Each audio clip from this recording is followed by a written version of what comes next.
এই মুহূর্তে আবহাওয়ার গুরুত্বপূর্ণ খবর। বর্ষা তার স্বাভাবিক অবস্থায় রয়েছে। ঘূর্ণাবর্ত অবস্থান করছে হিমাচল প্রদেশের কাছে, ঘূর্ণাবর্ত রয়েছে বাংলাদেশে, ঘূর্ণাবর্ত রয়েছে মণিপুরের কাছে। মধ্যপ্রদেশ থেকে ঝাড়খণ্ড এবং ছত্তিশগড়ের উপর দিয়ে এখান থেকে কিন্তু একটা অক্ষরেখা ইতিমধ্যে বিরাজ করেছে। একদম বাংলাদেশের উপর দিয়ে গাঙ্গেয় পশ্চিমবঙ্গের উপর দিয়ে মণিপুর পর্যন্ত, যারই প্রভাবে আমরা বৃষ্টিপাত এখন পাবো। বিক্ষিপ্তভাবে ভারী বৃষ্টিপাত হতে পারে। হিমাচল প্রদেশের কাছে লাল সতর্কতা, উত্তরপ্রদেশ বিহারে রয়েছে অরেঞ্জ অ্যালার্ট, উত্তরবঙ্গে অরেঞ্জ অ্যালার্ট, আসাম মেঘালয়ে প্রবল ভারী বর্ষণের ফলে এখানে রেড অ্যালার্ট রয়েছে। এর পাশাপাশি আসামের যে আমাদের নিচের দিকে মণিপুর, মিজোরাম, নাগাল্যান্ড, ত্রিপুরা এইগুলোতে রয়েছে অরেঞ্জ অ্যালার্ট। বাংলাদেশের বেশ কিছু অংশে অরেঞ্জ অ্যালার্ট রয়েছে এবং ভারী বৃষ্টিপাত হতে পারে উত্তরবঙ্গ সহ দক্ষিণবঙ্গের কিছু এলাকাতে হালকা মাঝারি বৃষ্টিপাতের পাশাপাশি উড়িষ্যা, ঝাড়খণ্ড, বিহারেও ভারী বৃষ্টিপাত হতে পারে। সক্রিয় মৌসুমি বায়ুর কারণে বৃষ্টিপাতের পরিবেশ, বর্ষার পরিবেশ তৈরি হয়েছে। তবে এই পরিবেশটা কদিন থাকবে? গাঙ্গেয় পশ্চিমবঙ্গে রবিবার থেকে আবহাওয়াতে পরিবর্তন আসবে, আস্তে আস্তে বৃষ্টিপাত কমার দিকে থাকবে। কিন্তু বিহার এবং উত্তর পূর্ব ভারতে 8 তারিখ পর্যন্ত বিক্ষিপ্তভাবে ভারী বৃষ্টিপাতের সতর্কতা কিন্তু রয়েছে। আজ আপনার এলাকায় এই মুহূর্তে আকাশ কেমন রয়েছে? বৃষ্টিপাত মাঝে মাঝে হবে, কয়েক ক্ষেপে হতে পারে। একদম হয়তো দেখবেন যে কখন থেমে গেল, একটু আংশিক মেঘলা, একটু পাতলা হয়তো রোদের উঁকি ঝুঁকি দেখা যেতে পারে দিনের বেলার দিকে। আবার অন্য সময় রাতের বেলার দিকে পরিষ্কার পরিচ্ছন্ন আকাশ হয়তো পেয়ে আবার দেখলেন যে একটু মেঘলা আকাশ হয়ে গেল, একটু গুমোট ভাব থাকছে। তারই মধ্যে কোথাও কোথাও বারিধারা ঝরে পড়তে পারে, কিছু সময়ের ঝমঝম করে নেমে গেল, আবার বা ঝেঁপে নেমে গেল, আবার কিছু সময় বাদে থেমে গেল, আবার একটু হালকা হয়ে গেল, আবার কিছু সময় বাদে হয়তো ঘন্টা দুয়েক বাদে আবার একটু করে নেমে গেল। এইরকমভাবে একটা পরিবেশ তৈরি হয়েছে, ফলে বৃষ্টিপাত কিন্তু রয়েছে। তবে এই বৃষ্টিপাতগুলো আস্তে আস্তে এদিক ওদিক করবে, অদল বদল হবে। আবহাওয়া দপ্তর প্রতিদিনই তাদের আপডেটে একটু করে পরিবর্তন নতুন নতুন আনছেন, তাই জন্য কিছু কিছু পরিবর্তন পাচ্ছেন। কেউ বলছেন যে বেশ ভালো বৃষ্টিপাত পেয়ে গেলাম, একদম জমিতে জল থই থই করছে। আবার কেউ বলছেন যে কোথায় বৃষ্টিপাত, সেরকম তো কিছুই হলো না, 10 দিন ধরে সেরকম কোনো বৃষ্টিপাত পাচ্ছি না, এইরকম এলাকাও পাওয়া যাচ্ছে। তো সব মিলিয়ে একটা বিক্ষিপ্তভাবে বৃষ্টিপাতের পরিবেশ রয়েছে। তাই উত্তরবঙ্গ থেকে দক্ষিণবঙ্গের জেলাগুলিতে বৃষ্টিপাতের সতর্কতা দিয়েছে আবহাওয়া দপ্তর। আমরা পুরো বিষয়টিকে আলোচনা করব। ভিডিও ভালো লাগলে একটা লাইক করে দেবেন, সতর্কতা মনে করলে শেয়ার করতে পারেন, নতুন হলে চ্যানেলটিকে সাবস্ক্রাইব করে রাখুন। আশা করি উপকৃত হবেন। চলুন আমরা একবার প্রথমে নজর দিয়ে দিই আবহাওয়া দপ্তরের লেটেস্ট গুরুত্বপূর্ণ আপডেট, তারপর আমরা এখানে ফেরত এসে পুরো বিষয়টিকে আলোচনা করব। বঙ্গোপসাগরে কোনো নতুন সিস্টেম তৈরি হবে কিনা সেটাও আমরা দেখে নেব। তো আমরা প্রথমে দেখে নেব ভারতীয় মৌসুম ভবনের 4 জুলাই সকালে দেওয়া লেটেস্ট গুরুত্বপূর্ণ আপডেট। এখানে বেশ কিছু তথ্য লেখা রয়েছে, যেখানে বৃষ্টিপাতের কথা বলা রয়েছে। যেমন উড়িষ্যাতে রয়েছে 4 থেকে 8 ভারী বৃষ্টিপাত হতে পারে। পশ্চিমবঙ্গ এবং সিকিমের দিকে, মানে উত্তরবঙ্গের দিকে 7 এবং 8 তারিখে। এর পাশাপাশি গাঙ্গেয় পশ্চিমবঙ্গ, ঝাড়খণ্ডে 4 জুলাই, বিহার, নাগাল্যান্ড, মণিপুর, মিজোরাম, ত্রিপুরা 6 থেকে 8 জুলাই ভারী বৃষ্টিপাত হতে পারে। এছাড়া কিছু কিছু অংশে ভারী থেকে অতি ভারী বৃষ্টিপাত উত্তরবঙ্গ এবং সিকিমের দিকে থাকতে পারে 4 থেকে 6-এর মধ্যে। বিহারের দিকে 4 থেকে 5-এর মধ্যে জুলাই মাসের। অরুণাচল প্রদেশে 4, 7 এবং 8, আসাম মেঘালয়ে 7 এবং 8 তারিখে অতি ভারী বৃষ্টিপাত। নাগাল্যান্ড, মণিপুর, মিজোরাম, ত্রিপুরার দিকেও বিক্ষিপ্ত হবে 4 এবং 5 জুলাইয়ের মধ্যে বিক্ষিপ্ত ভারী বৃষ্টিপাত হতে পারে। এর পাশাপাশি অতি ভারী বৃষ্টিপাত বললাম, এগুলো এক্সট্রিম হেভি রেনফল হতে পারে অরুণাচল প্রদেশে 5 এবং 6, আসাম মেঘালয়ের দু একটি জায়গাতে 4 থেকে 6, এই 3 দিনের মধ্যে কিন্তু এক্সট্রিম হেভি রেনফল হতে পারে, যার জন্য রেড অ্যালার্ট দেওয়া রয়েছে, এখানে পরিষ্কার দেখা যাচ্ছে। আর এমনিতে হালকা মাঝারি বৃষ্টিপাতের দেখা মিলবে, এগুলো কিন্তু রয়েছে। ঘূর্ণাবর্ত অনেক কটা আছে, আমাদের বলে দিলাম।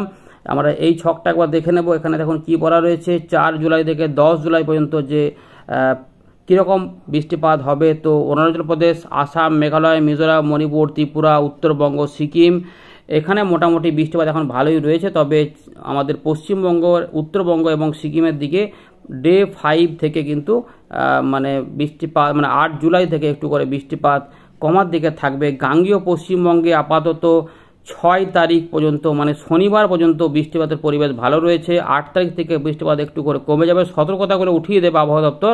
কিন্তু বৃষ্টিপাত মাঝে মাঝে বিক্ষিপ্ত হবে, 1 বা 2 পশলা কোনো কোনো এলাকায় হতে পারে। পরের দিকে আবার বৃদ্ধি হবে, সেগুলো পরে জানাবো। উড়িষ্যা থেকেও বৃষ্টিপাত সেরকমই থাকবে। ঝাড়খণ্ড, বিহারেও আস্তে আস্তে বৃষ্টিপাত কমার দিকে থাকবে। মোটামুটি 6 তারিখের পর থেকে ধীরে ধীরে বৃষ্টিপাত একটু করে অল্প অল্প করে কমতে থাকবে, তবে উত্তরবঙ্গে কিছুটা বৃষ্টিপাত জারি থাকতে পারে। এই পরিবেশটা আপাতত তৈরি হচ্ছে, সেটা আমাদের জানিয়ে দিলাম।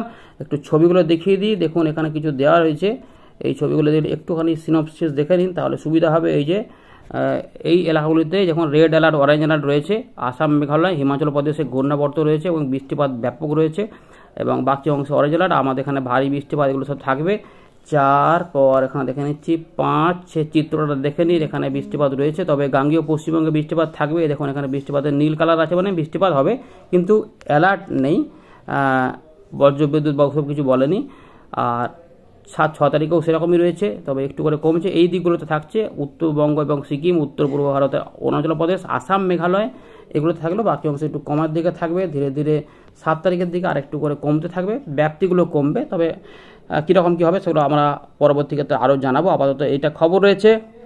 তো বন্ধুরা, আমরা চলে এলাম ওয়েন্ডেল লাইভ স্ক্রিনে। বঙ্গোপসাগরে মৌসুমী বায়ু সক্রিয় রয়েছে, বর্ষা সক্রিয় রয়েছে স্থলভাগে, ফলে মেঘ বিভিন্ন অংশে তৈরি হচ্ছে। আমরা যেটা দেখতে পাচ্ছি উপগ্রহ চিত্রে, কলকাতা, হাওড়া, হুগলি, 24 পরগনা, এর পাশাপাশি বর্ধমান, মোটামুটি গোটা দক্ষিণবঙ্গ এবং খুলনা, বরিশাল, ঢাকার আশেপাশে ছোটো ছোটো মেঘ তৈরি হচ্ছে। মাঝে মাঝে এরকম মেঘ তৈরি হবে এবং সেগুলো ধেয়ে আসবে।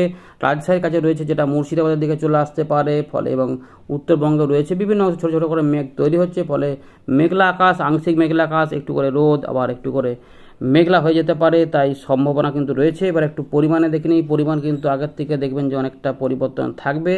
এই দেখুন গোলাপি যে কালারগুলো রয়েছে এগুলো অনেকটাই কমে যাচ্ছে। আগে যেটা বলেছিলাম 5 দিনের মধ্যে বৃষ্টিপাতের পরিমাণ যেটুকু থাকছে, দেখুন এখানে যেমন দেখাচ্ছে এই জায়গাটাতে 41, 10 দিনের মধ্যে সেটা মাত্র 62, অর্থাৎ মোটামুটি 5 দিনের মধ্যেই মোটামুটি যেটুকু বৃষ্টিপাত পাওয়া যাবে উত্তরবঙ্গে, অনেকটা 5 দিনের মধ্যেই মোটামুটি কমের দিকে রয়েছে। 10 দিনে গেলে এটা কত হবে দেখিয়ে নিচ্ছি।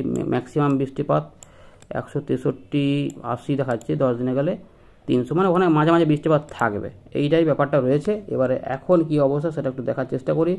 সকালের দিক থেকে মোটামুটি কোথাও কোথাও বিক্ষিপ্ত হবে হালকা ফুলকা বৃষ্টিপাত চলছে, মাঝে মাঝে মেঘ হবে। দুপুরের পরবর্তী ক্ষেত্রে এখানে দেখুন বৃষ্টিপাত কিন্তু থাকতে পারে। বিহারের দিকে রয়েছে, ঝাড়খণ্ডে বৃষ্টিপাত থাকবে, উত্তরপ্রদেশে বৃষ্টিপাত থাকবে, রংপুর, উত্তর দক্ষিণ দিনাজপুর, মালদার দিকে বিক্ষিপ্ত বৃষ্টিপাত থাকবে। তবে এখানে যেটা হবে পশ্চিম বর্ধমান, পূর্ব বর্ধমান, বীরভূম, মুর্শিদাবাদ, নদিয়া এবং রাজশাহী, এই ময়মনসিংহ, সিলেট, ঢাকা এবং শিলচর, আর দক্ষিণ আসাম, মিজোরাম, মণিপুর এবং এগুলোতে বৃষ্টিপাত থাকবে। মাঝে মাঝে বাংলাদেশে খুলনা, বরিশাল, চট্টগ্রাম এবং আমাদের কলকাতা, হাওড়া, হুগলি, এখানে ঝাড়গ্রাম, মেদিনীপুরের দিকেও বিক্ষিপ্ত হবে, বাঁকুড়ার দিকেও বৃষ্টিপাত থাকতে পারে। এভাবে কিন্তু বৃষ্টিপাত হবে। তবে যেটা হচ্ছে যে আগের থেকে ওই বজ্র বিদ্যুৎগুলো কমে যাবে, সেগুলো আর বেশি হবে না, কিন্তু মাঝে মাঝে একটু করে নেমে যাবে। এর সঙ্গে দেখবেন আরও কিছু পরিবর্তন পাবেন। বৃষ্টিপাত রাত থেকে সকালেও হতে পারে, তাই সম্ভাবনা থাকছে দক্ষিণ 24 পরগনা, উত্তর 24 পরগনা, কলকাতা, হাওড়া, মেদিনীপুর এগুলো থাকতে পারে। এতে এই ছবিগুলোর সঙ্গে বাস্তবে একটু অদল বদল হবে, কারণ এই যে বৃষ্টিপাত দেখুন রয়েছে শুক্রবার পর্যন্ত রয়েছে। দেখা যাচ্ছে যে হালকা মাঝারি বৃষ্টিপাত রয়েছে, বিক্ষিপ্ত মাঝারি ভারী হতে পারে। তবে বিহারের দিকে ভারী বৃষ্টিপাত থাকবে, আলিপুরদুয়ার, কোচবিহার, জলপাইগুড়ি এবং ভুটান, সিকিমে বৃষ্টিপাত, পাশাপাশি বঙ্গাইগাঁও, পাঠশালা, কোকড়ঝড় এইদিকে কিন্তু বৃষ্টিপাত থাকবে, ডিব্রুগড় এগুলোতে বৃষ্টিপাত থাকবে। তাই এখানে রেড অ্যালার্ট বলেছে আপাতত, তো ভারী থেকে অতি ভারী বৃষ্টিপাতের পাশাপাশি এক্সট্রিম হেভি রেনফল হবে বাংলাদেশের খুলনা, বরিশাল, ঢাকা এগুলোতেও বৃষ্টিপাত থাকবে। তারপর আবার বলছে যে ঢেলে বৃষ্টিপাত দক্ষিণবঙ্গে হবে না, উত্তরবঙ্গে কিন্তু তুলনামূলক বেশি রয়েছে। গাঙ্গীয় পশ্চিমবঙ্গে বৃষ্টিপাত হয়তো এই মেঘলা আকাশের মধ্যে মাঝে মাঝে হয়তো কমবে বাড়বে করে হতে পারে। আরামবাগ, হুগলি থেকে শুরু করে পানিহাটি, চন্দননগর, এখানে বরানগর, পান্ডুয়া, চাকদা, হাবড়া, বনগাঁ, রানাঘাট, আরামবাগ, অতুলপুর, বিষ্ণুপুর, খানাকুল, ঘাটাল, পাঁশকুড়া, পিংলা, সবং, উলবেড়িয়া, আমতা, বজবজ, তমলু, কোলাঘাট, মহিষাদল, বালিচক, খড়গপুর, ঝাড়গ্রাম, গোপীবল্লভপুর, বেলদা এদিকেও বৃষ্টিপাত থাকতে পারে। দীঘা, মন্দারমণি, কন্টার দিকেও কিছুটা বৃষ্টিপাত হবে। হলদিয়া, ডায়মন্ড হারবার, কুলপি এগুলোতেও বৃষ্টিপাত থাকবে। এখানে খুলনা, বরিশালের দিকেও তো বললাম, এর পাশাপাশি মালদা, উত্তর দক্ষিণ দিনাজপুর এবং আলিপুরদুয়ার, কোচবিহার, গোয়ালপাড়া, গুয়াহাটি, শিলিগুড়ি, জলপাইগুড়ির দিকেও, দুর্গাপুর, আসানসোলের দিকেও বৃষ্টিপাত থাকবে, পুরুলিয়ার দিকেও বৃষ্টিপাতটা থাকবে। এটা কিন্তু রয়েছে এই যে 5 তারিখ পর্যন্ত সময়ের মধ্যে দেখুন বৃষ্টিপাত রয়েছে। এবার দেখুন আস্তে আস্তে 5 তারিখ রাত থেকে শনিবার সকালের মধ্যে বৃষ্টিপাত কিন্তু উত্তরবঙ্গের জেলাগুলিতে অনেকটা বেশি থাকবে। দক্ষিণবঙ্গেও কিছুটা বৃষ্টিপাত হবে, মাঝারি ভারী বৃষ্টিপাত থাকতে পারে। আবহাওয়া একটু পরিবর্তন করবে, হয়তো 2-1 জায়গাতে সতর্কতা আবার দিতে পারে। তো বীরভূম, মুর্শিদাবাদ, পূর্ব পশ্চিম বর্ধমান, হুগলি, বাঁকুড়া এবং মেদিনীপুর এবং 24 পরগনা হাওড়ার দিকে, কলকাতার আশেপাশেও বৃষ্টিপাত থাকবে। বাংলাদেশের ঢাকা, খুলনা, বরিশাল, চট্টগ্রামের বিস্তীর্ণ অংশেও বৃষ্টিপাত থাকতে পারে। ঢাকা বিভাগের বেশ কিছু অংশে বৃষ্টিপাত থাকবে। শিবালয়, নগরপুর, ধামারি, ফরিদপুর, দোহার, বেলকান্দি, মকসুদপুর, ঢাকা, হোমনা এবং ত্রিপুরা, দক্ষিণ ত্রিপুরা, মধ্য ত্রিপুরাতেও বৃষ্টিপাত থাকবে। দক্ষিণ আসামে বৃষ্টিপাত থাকবে এবং ডিব্রুগড় থেকে শুরু করে এই যে একদম আসামের পূর্ব পশ্চিম ভাগ পর্যন্ত কিন্তু বৃষ্টিপাতের দাপট থাকবে। ফলে এই শনিবার পর্যন্ত দেখুন বৃষ্টিপাত উত্তরবঙ্গ থেকে দক্ষিণবঙ্গে রয়েছে। রবিবারে কিছুটা বৃষ্টিপাত হবে, কিন্তু যেটা হবে 1-2 পশলা হবে একটু। এবার ধীরে ধীরে গুমোট গরম 8 তারিখ থেকে বাড়তে থাকবে, বৃষ্টিপাতগুলো কমতে থাকবে। দেখুন 8, 9, 10 উত্তরবঙ্গে মাঝে মাঝে বৃষ্টিপাত চলবে, মাঝারি ভারী বৃষ্টিপাত চলবে, তাই উত্তরবঙ্গে বৃষ্টিপাতটা জারি থাকবে। দক্ষিণবঙ্গে বৃষ্টিপাত কিন্তু 12 তারিখ পর্যন্ত আপাতত কমে যাবে। 12 তারিখের পর থেকে একটু কমের দিকে হলেও মাঝে মাঝে একবার করে হয়তো হবে, একটু করে গুমোট গরম থাকবে। আপাতত এই পরিবেশটা রয়েছে। বঙ্গোপসাগরে কিন্তু এই সময়কাল পর্যন্ত কোনো নিম্নচাপ বা ঘূর্ণাবর্তের কোনো হদিশ আপাতত আমরা দেখতে পাচ্ছি না, তবে কিছু পরিবর্তন হলে আমরা জানাবো। আপাতত শনিবার বা রবিবার পর্যন্ত বৃষ্টিপাতের পরিবেশ রয়েছে দক্ষিণবঙ্গে। এই কটা দিনই বৃষ্টিপাতটা পাওয়া যাবে, তাই হালকা মাঝারি ঝিরে ঝিরে গুঁড়ি গুঁড়ি এবং মাঝারি ভারী ধরনের বৃষ্টিপাত ছড়িয়ে ছিটে এদিক ওদিক করে হবে। প্রত্যেকটি জেলাতেই একটা সম্ভাবনা রয়েছে, কিন্তু প্রত্যেক জেলার সমস্ত এলাকাতে সমান বৃষ্টিপাত হবে না, কমা বাড়া করবে। সেটা মুর্শিদাবাদ, বীরভূম, নদিয়া এই বেল্টটাতে একরকমের বৃষ্টিপাত হবে, আর উপকূলবর্তী জেলাগুলিতে কিছু একটু বৃষ্টিপাত হবে, আর মধ্যভাগে কিছু এলাকাতে কীরকম একটু এদিক ওদিক বৃষ্টিপাত থাকবে। তাই প্রত্যেক জায়গাতেই বৃষ্টিপাত রয়েছে। চট্টগ্রামে, বাংলাদেশের খুলনা, বরিশাল উপকূলবর্তী এলাকাগুলিতেও বৃষ্টিপাত থাকবে। ঝাড়খণ্ড, উড়িষ্যা, ছত্তিশগড়েও বৃষ্টিপাত থাকার সম্ভাবনা কিন্তু রয়েছে। এই আপাতত রয়েছে খবর, কিছু পরিবর্তন হলে জানাবো। ধন্যবাদ।